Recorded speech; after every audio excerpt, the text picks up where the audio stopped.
Students, आपण bank and simple interest या चॅप्टरमध्ये practice set solve करणार आहोत. तर बघा, इथे प्रॅक्टिस सेट मध्ये तुम्हाला सुरुवातीला दोन एमसीक्यूज दिलेले आहेत. सो फर्स्ट एमसीक्यू आहे, if the interest on 1700 rupees is 340 for 2 years, the rate of interest must be. तर स्टुडंट्स, इथे तुम्हाला इंटरेस्ट दिलेला आहे, देन प्रिन्सिपल सुद्धा दिलेली आहे 1700 रुपीज आणि टाइम पिरियड सुद्धा दिलेला आहे. तर इथे आपल्याला interest rate of interest find करायचं आहे. सो आता इथे आपण गिवन इन्फॉर्मेशन आधी लिहूया, दॅट इज प्रिन्सिपल. आता प्रिन्सिपल दिलेली आहे 1700 रुपीज. त्यानंतर इंटरेस्ट आहे 340 रुपीज. देन टाइम पिरियड आहे 2 years आणि रेट ऑफ इंटरेस्ट आपल्याला काढायचा आहे. तर स्टुडंट्स बघा, पी टी आय माहित आहे, आर फाइंड करायचा आहे. सो इथे आपण I is equal to P R T divided by 100 हा फॉर्म्युला यूज करू शकतो. सो इथे आपण फॉर्म्युला लिहूया, I is equal to P R T divided by 100. आता आय ची व्हॅल्यू आपल्याला माहित आहे 340, then principal 1700 multiply by rate of interest माहित नाही आहे, so R as it is. Then time period आहे 2 years डिवाइडेड बाय 100. तर स्टुडंट्स बघा, आता आर ची व्हॅल्यू आपल्याला फाइंड करायची आहे. म्हणजे आता या तीन जे नंबर्स आहेत 2, 100 आणि 1700 या सर्व नंबरला आपण इकडे शिफ्ट करणार. So 340 rupees as it is राहणार. देन 100 डिवाइड मध्ये आहे, त्याला जर इकडे आणलं तर ते मल्टिप्लाय होतील या 340 सोबत. आणि हे दोन नंबर्स 2 आणि 1700 हे दोन्ही जातील डिवाइडेड मध्ये, लाईक दिस. आता इकडे काय राहणार, फक्त आर. सो आता आपण याला सॉल्व्ह करूया, त्यानंतर आपल्याला आर ची व्हॅल्यू मिळेल. तर बघा, 0 0 सोबत हा एक 0 आणि हा एक 0 कॅन्सल. आता 17 ने जर आपण 34 ला डिवाइड केलं तर आन्सर येते 2, बिकॉज 17 2 जा 34. आता इथे काय राहिलेलं आहे, 2 multiply by 10 divided by 2 is equal to R. आता बघा, 2 ने जर आपण 10 ला डिवाइड केलं, आन्सर येते 5 आणि 5 मल्टिप्लाय बाय 2 10. म्हणजेच आर ची व्हॅल्यू आपल्याला मिळालेली आहे 10%. सो बघा, 10% म्हणजेच फोर्थ नंबरचा ऑप्शन. सो याचं जे आन्सर आहे ते आहे 10%. तर स्टुडंट्स, आता ते आपल्याला आन्सर मिळालेला आहे.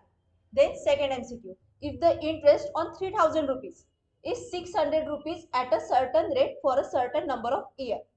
त्यानंतर तुम्हाला इथे विचारलेलं आहे, what would be the interest to be on 1500 rupees under the same condition. तर सुरुवातीला आपण गिवन लिहून घेऊया, that is interest on 3000 rupees is 600. म्हणजेच प्रिन्सिपल आहे 3000 रुपीज आणि इंटरेस्ट आहे 600.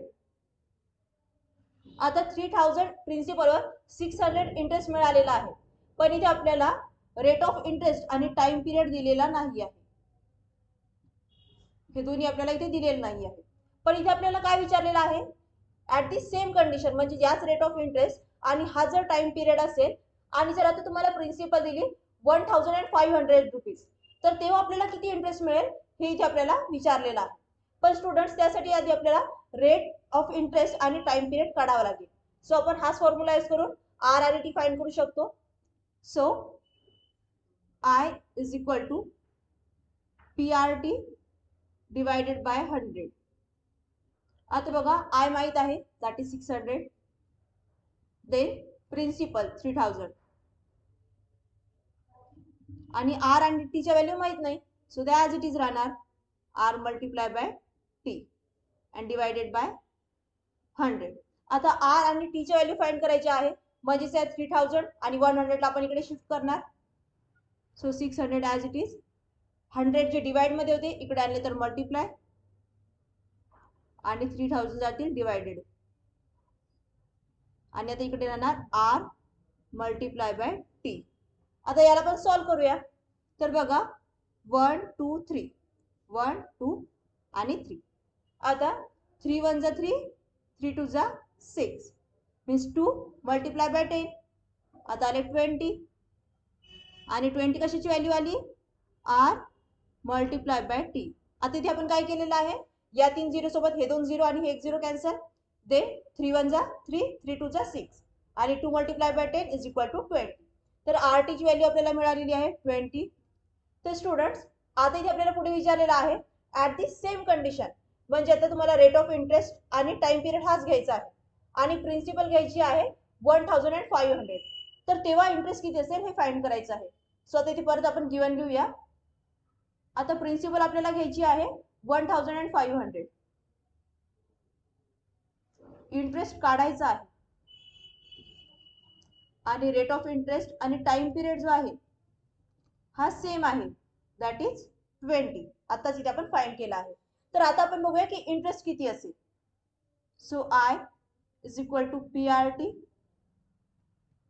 Divided by 100. आय फाइंड करायचा आहे प्रिन्सिपल माहित आहे 1500. आता बघा आर मल्टिप्लाय बाय टी ची व्हॅल्यू आपण कंबाईन काढलेली आहे दॅट इज 20 आणि डिवायडेड बाय 100. So 0 0 0 0 cancel. आता जर आपण 15 ला 20 ने डिवाइड केलं तर आपल्याला आन्सर मिळते 300 rupees. 15 multiply by 20 is equal to 300 आणि कशाची व्हॅल्यू आहे आय ची. तर स्टुडंट्स बघा या क्वेश्चन मध्ये आपल्याला आय फाइंड आउट करायचा होता तो मिळाला आहे 300. म्हणजेच याचं जे ऑप्शन आहे ते फर्स्ट नंबरचं ऑप्शन करेक्ट आहे. तर स्टुडंट्स इथे आपले एमसीक्यूज कंप्लीट झाले. आता आपण बघूया नेक्स्ट क्वेश्चन.